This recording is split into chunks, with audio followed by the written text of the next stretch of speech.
What's up, everybody? I know it's been a while since I've done a review on a new Hercules tool, but I wanted to get the grinder, so I had to get the grinder. My dad got me a gift certificate for Christmas, and I figured I'd go ahead and grab it. I got the brushless on this one. I haven't done the brushless yet, so it says it's got like 45% more runtime, so we'll see how that works. But it comes with the handle, a key, and it also actually comes with a grinding disc. I'm going to be replacing my old corded drill master with it. I usually use the thinner disc, so we'll see how it does with that. But so far, I really like the looks of it. It's definitely pretty heavy compared to this one. It's definitely heavier, but it does have a paddle switch instead of a complete, the switch on top where it just either stays on or stops. So I think that's going to be really nice, because there's many times where it kind of shimmies or something. It'd be really nice to just be able to release it. So I think that's going to come in very, very handy. But it looks pretty sturdy from what I can tell so far. Again, it's new. I haven't used it yet, so I'll have to let you know. It does run on a 20-volt battery. I didn't get a new battery for this, seeing as I've already got 3 20-volt batteries, which are all original batteries. Since I've started my collection, I have not replaced a single battery yet, and I have not had a problem with the charger yet. So these Hercules tools are really nice, and I'm really looking forward to testing this one out. I don't use my grinder all that much, so it'll probably take me a little while to do this review on it, but so far, I like the looks of it, but that doesn't really mean anything. So these run, I believe it's $89.99 without the battery, and you can always get good deals on them. Sometimes you can get a free battery, or if you buy 2 batteries, you can get a free tool, stuff like that. So check your coupons before you purchase it, and we'll see how this goes. So I haven't been able to use this yet, and I really want to. I definitely want to try it out, see how it's going to do. It's not something that I use all that often. So what I have here is a couple things that I normally would run across that I would have to cut, such as the bolt on the sway bar link, and also a tie rod. I sometimes have to cut these off if the bolt is too stuck on there. So I'm just going to set these up, and we'll give a couple cuts a try and see how this thing does. Now, I don't have any of the Hercules cutting discs yet. I have an abundance of these 4.5-inch cutoff wheels, so I'm just going to be using one of these.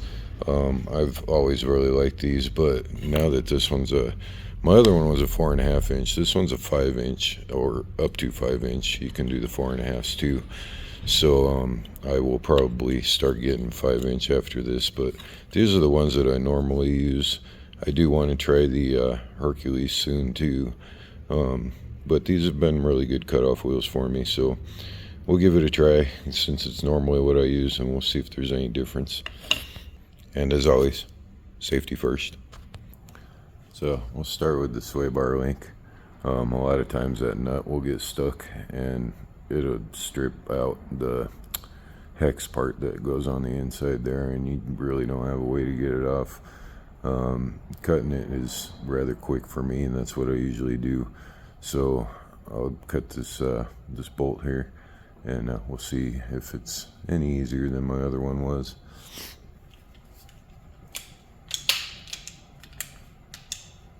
I need a battery. Hang on. I got a bunch of batteries, so I'm just gonna toss in this little 2.5 amp hour battery in. I don't think it's fully charged. It's been used a few times, but it says it's got a full charge, so we'll see how it does.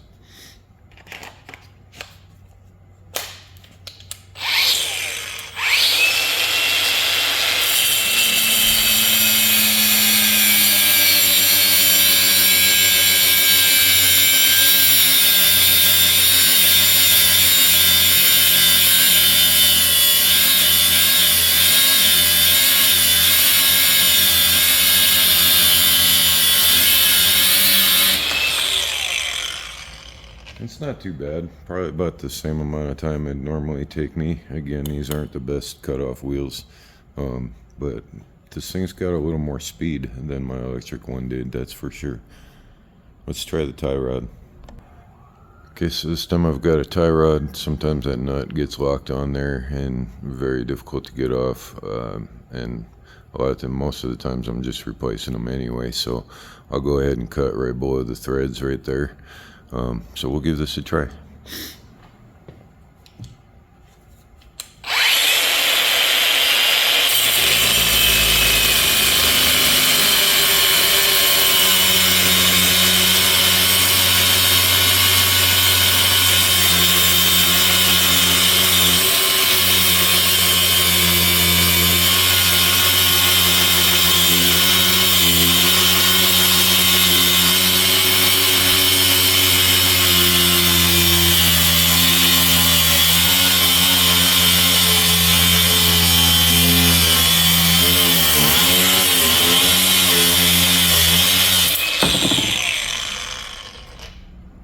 Makes a really clean cut, that's for sure. It's definitely takes about the same amount of time as it does normally.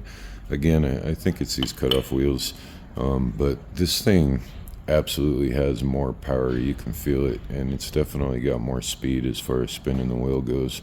So I think with a better cutoff disc, it would probably work a lot quicker. But as far as what I'm doing, I mean, that's not even 30 seconds to cut that out, so that's not bad at all. I think it's going to do really good in my collection here. So far I'm pretty happy with it, but I'll have to give it some vigorous testing, of course. So now I just want to play around a little bit because now I'm into it. I'm going to cut this rotor, see how this does.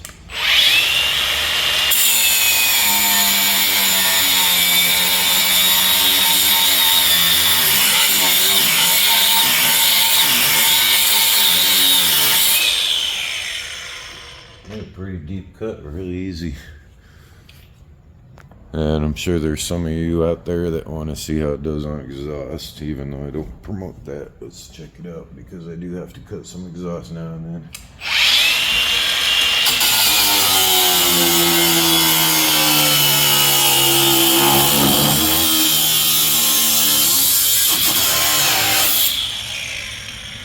Yeah, cut right through that with no issues at all. Yeah, I really like this. I think it's going to be a good addition to my tools. I'll probably do another follow-up on it after I've used it quite a bit more, like I did with the other ones, but I think it's going to be a really nice addition. I definitely like the paddle handle and the little safety switch right here. You can't depress the paddle unless you push that switch. So that's new for me. I usually have the little on and off button up here. That's going to be nice. Yeah, I really like this, so that's where I'm at so far. I'll do a follow-up after about a year.